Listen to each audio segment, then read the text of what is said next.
Bonjour tout le monde, vous êtes là, vous êtes installés. J'espère que tout le monde a bien mangé. Bonne digestion à tout le monde.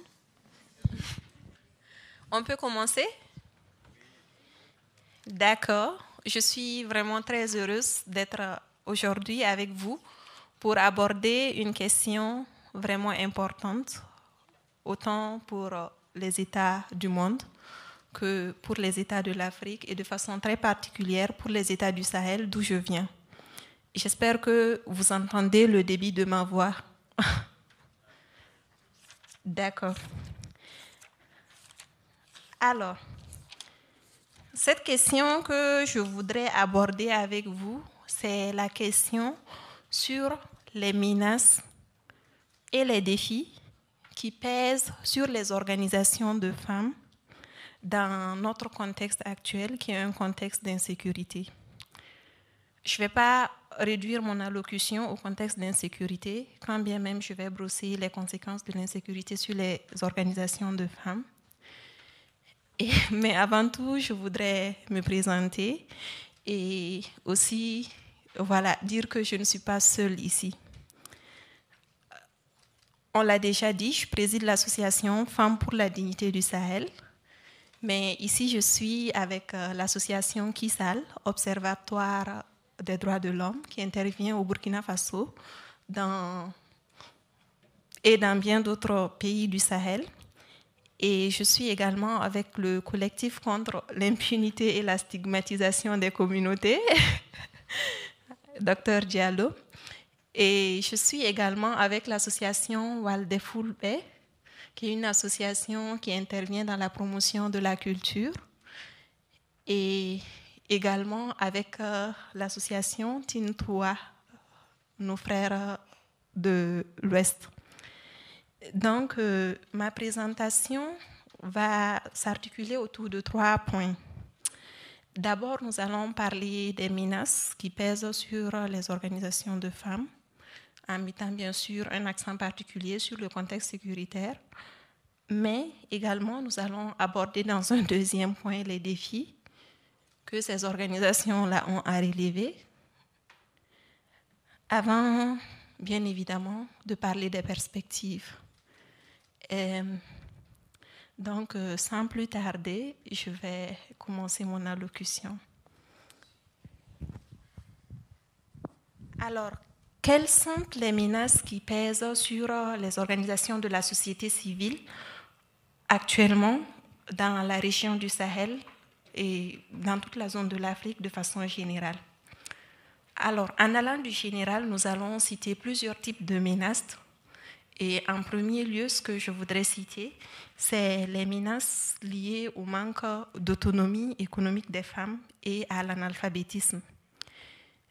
Vous savez, plusieurs femmes et plusieurs organisations de femmes ne sont pas outillées en compétences et en connaissances pour défendre leurs droits et plaider leur cause au niveau des organismes nationaux et internationaux.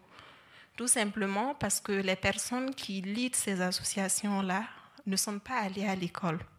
Donc vous allez voir que c'est des petites organisations qui font des tontines de gauche à droite pour pouvoir parvenir à mener leurs actions. Elles ne sont pas à même de poser leurs problèmes au niveau global et donc de réfléchir à des solutions ou bien de mobiliser des partenaires. Donc, et à côté de ça, il y a des hommes mal intentionnés naturellement qui vont en profiter parce que les femmes n'ont pas des moyens suffisants pour financer leurs propres activités. Donc, il y a des personnes qui sont mal intentionnées qui en profitent pour détourner l'organisation de femmes à l'origine de son but initial. Donc, il y a, je disais donc, la menace liée au manque d'autonomie des femmes, c'est parce que les femmes ne peuvent pas financer leurs activités. Donc, il y a des personnes qui peuvent les détourner. Et la menace liée à l'analphabétisme. Il y a également la menace liée au sexisme. Est-ce que vous savez qu'actuellement dans nos communautés, lorsqu'on dit de vous, que vous êtes une femme battante, c'est-à-dire que vous militez pour les droits de la femme, c'est entendu de façon très péjorative. C'est ça la réalité chez nous. Lorsque vous voulez défendre les droits des femmes, lorsque vous voulez dire, écoutez, nous sommes une organisation de femmes et nous voulons aussi, comme les hommes, nous affirmer et affirmer notre place dans le processus de changement, ce qu'on va vous dire, c'est que d'abord, votre peine est perdue. C'est un système qui ne va pas changer. Et donc, en vous raillant, on va vous traiter de femmes battantes, sous-entendu des femmes qui se battent pour des choses qui ne vont jamais arriver. Ça, vraiment, c'est une mentalité contre laquelle il faut se battre, pour laquelle on doit se lever et trouver des solutions ensemble. Parce que c'est une menace et ça décourage plus d'une femme. C'est une menace sur les organisations. Maintenant, je voudrais aborder la menace sécuritaire. Vous savez, selon l'Organisation des Nations Unies, pour les pays de l'Afrique de l'Ouest et du Sahel, la crise sécuritaire affecte dans leur majorité 84% des populations, 84% des femmes, des personnes affectées par la crise sécuritaire sont des femmes et des enfants. Et donc, vous pouvez imaginer les répercussions que cela a sur les organisations de femmes. Je m'explique.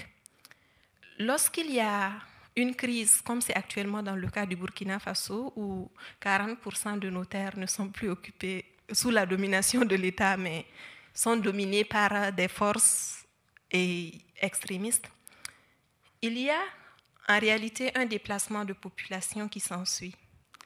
Si vous regardez les chiffres, vous verrez que nous avons actuellement plus de 2 millions de personnes déplacées internes. Et la plupart, ce sont des femmes. Ce sont des enfants. Puisqu'en réalité, on est dans un contexte où les hommes meurent. Ils meurent non seulement du fait de l'insécurité, parce qu'il y a les Hani qui s'attaquent principalement aux hommes, mais également, ils meurent parce qu'il y a aussi des exactions sommaires, et ça, c'est triste de le dire, mais c'est de la part de l'armée burkinabé. Et donc, vous avez des femmes qui étaient dans des organisations plus ou moins structurées, qui menaient leurs activités dans leur zone, qui sont obligées de laisser tomber ce qu'elles faisaient, les causes pour lesquelles elles militaient, pour se déplacer dans d'autres zones où elles vont se retrouver en train de recommencer les choses à zéro. Donc, imaginez que c'est toute une structure qui s'effondre et c'est de nouvelles énormes responsabilités qui vont naître à côté de ça. Parce qu'on va avoir plus de femmes qui sont chefs de ménage. Et actuellement, pour les communautés pasteurs-éleveurs, d'où je viens, c'est vraiment un problème à prendre à bras le corps. Les femmes n'ont plus le temps de se consacrer à autre chose qu'à chercher la pitance quotidienne de la famille. Et dans ce cas, qu'est-ce qui se passe? Ce qui se passe, c'est qu'elles ne sont pas structurées, elles ne sont pas organisées. Elles perdent le repère et pour la plupart, même qui ont vécu des expériences traumatisantes, elles en arrivent à penser que la vie n'en vaut pas la peine. Est-ce que vous comprenez ce que je veux dire? Est-ce que vous arrivez à me suivre? Et l'impact de cette crise-là est énorme, franchement, sur les femmes pasteurs, éleveurs, notamment. Et c'est à cause surtout de la situation sécuritaire. Et donc, à côté de cela, ce que nous pouvons citer, c'est aussi une menace énorme qui est, par exemple, la perte de, comment je dirais ça, la perte de nos valeurs culturelles en tant que communauté. Vous allez voir des organisations de femmes qui étaient, par exemple, spécialisées dans la fabrication d'objets artisanaux, qui se déplacent d'une zone X à une zone Y, comme c'est le cas des femmes du Dielgodi chez nous, qui faisaient très bien, comment on appelle ça, les BI, et qui avaient surtout l'art de travailler les calebasses, qui se retrouvent dans une zone où elles n'ont pas accès à ces matières premières-là. Donc, leur groupement où elles faisaient ces objets qui étaient d'abord un symbole de leur identité culturelle s'effondrent et elles se retrouvent à ne plus pouvoir faire d'activités génératrices de revenus. Donc, c'est entre autres des menaces, c'est une liste vraiment qui n'est pas exhaustive, qui pèse sur les organisations des femmes de chez nous. Et je vais à présent aborder les défis auxquels les organisations de la société civile sont confrontées. Bon, ici, l'élément premier qui me tenait à cœur, et qui me tient toujours à cœur d'ailleurs, c'est le défi lié à l'information. Les femmes ne sont pas suffisamment informées sur les possibilités dont elles disposent. C'est vraiment un défi énorme. Imaginez que actuellement, il y a une panoplie de portes ouvertes pour les femmes, pour la défense de leurs droits, pour la conquête de leur autonomie, mais elles n'ont pas l'information. Et même lorsqu'elles ont les outils nécessaires pour justement parvenir à relever ces défis-là, ils n'utilisent pas ces outils-là à bon escient. Vous connaissez tous l'université TikTok, parce que TikTok, c'est une université, n'est-ce pas?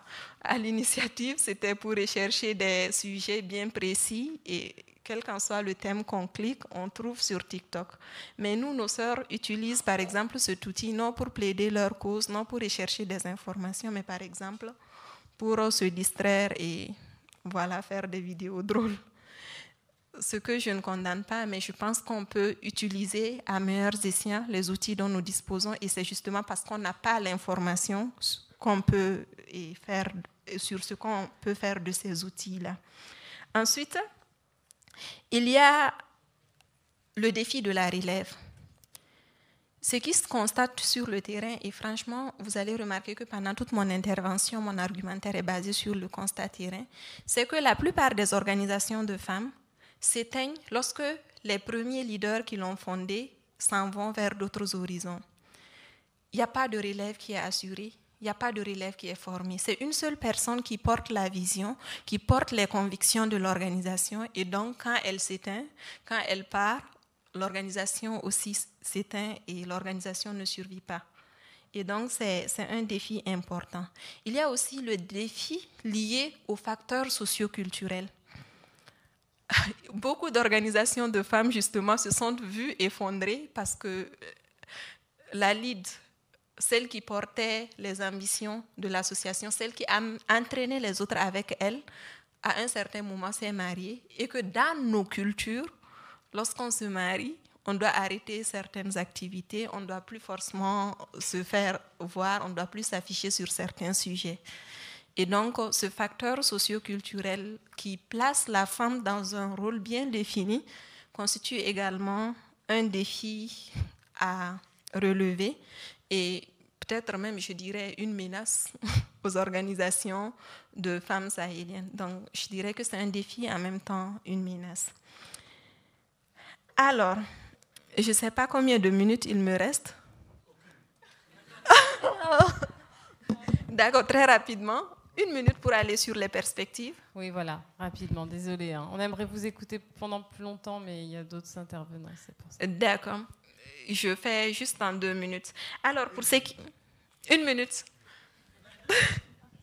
D'accord. Alors, pour ce qui est des perspectives, je ne vais pas aller chercher loin, je vais être très paresseuse. Je vais juste m'inspirer de l'expérience de notre organisation.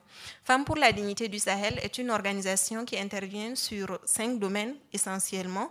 Le domaine de l'éducation, l'autonomisation économique des femmes, la lutte contre l'insécurité, la lutte contre les violences basées sur le genre et l'implication de la femme comme actrice incontournable dans le processus de changement.